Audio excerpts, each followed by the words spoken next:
तो आज की इस वीडियो में हम बात करने वाले हैं आईपीसी की कुछ खास धाराओं के बारे में जो कि जज को कुछ खास पावर देती है। जैसे कि जुर्माना कितना तय करना है, ये पावर जज के पास ही होता है। अब ये एक चीज़ कैसे डिसाइड होता है, इन्हीं सब चीज़ों को समझेंगे।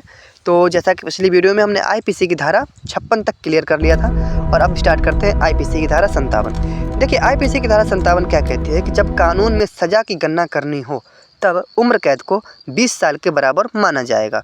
तो ये था हमारा आईपीसी की धारा 57। ठीक है। अब ऐसा क्यों कि अगर कहीं पर लिखा हुआ है कि इस व्यक्ति को जो इसने अपराध किया है इसका सज़ा होगा कि उम्र कैद का 1/4, तो यहाँ पर उम्र कैद का मतलब जो गणना किया जाएगा 1/4 20 साल मान करके गणना किया जाएगा। लेकिन इसका ये मतलब नहीं है कि उम्र कैद का मतलब 20 साल की जेल होती है। उम्र कैद का मतलब उम्र कैद ही होता है, लेकिन कैलकुलेशन के लिए, गणना करने के लिए हम लोग 20 साल का यूज करते हैं। ठीक है, क्लियर हो गया आईपीसी की धारा 57। देखिए, आईपीसी की धारा 58 और 59 की बात करें तो इन दोनों को रिपील कर दिया गया है, हटा दिया गया है। ये हमारे कानून में फ़िलहाल उपलब्ध नहीं है। तो अब बात करते हैं सीधे आईपीसी की धारा 60 की।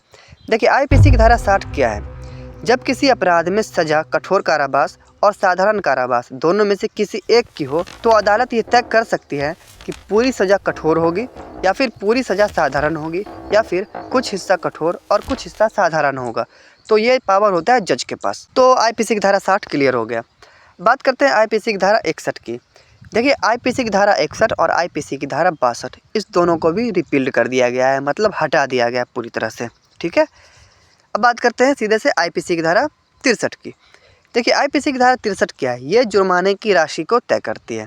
अगर किसी जुर्म के लिए कानून में जुर्माने की कोई फिक्स लिमिट नहीं है तो जज जितना चाहे उतना जुर्माना लगा सकता है। देखिए, जज के पास अनलिमिटेड पावर तो है, लेकिन कानून कहता है कि जुर्माना हद से ज़्यादा नहीं होना चाहिए। अब जज को जुर्माना तय करते वक्त मुजरिम के हालात को भी देखना पड़ता है। वो देखता है कि क्या मुजरिम इतना अमीर है कि वो ये जुर्माना भर सके, और वो ये भी देखता है कि क्या जुर्माना उसके जुर्म के हिसाब से बहुत ज़्यादा तो नहीं है।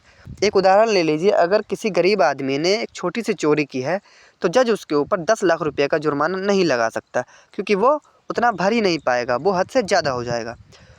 तो आईपीसी की धारा 63 बस यही बताती है कि जज के पास पावर होता है कि वो जिस पे जितना चाहे उतना जुर्माना लगा सकता है, लेकिन लिमिट में रहकर। ठीक है।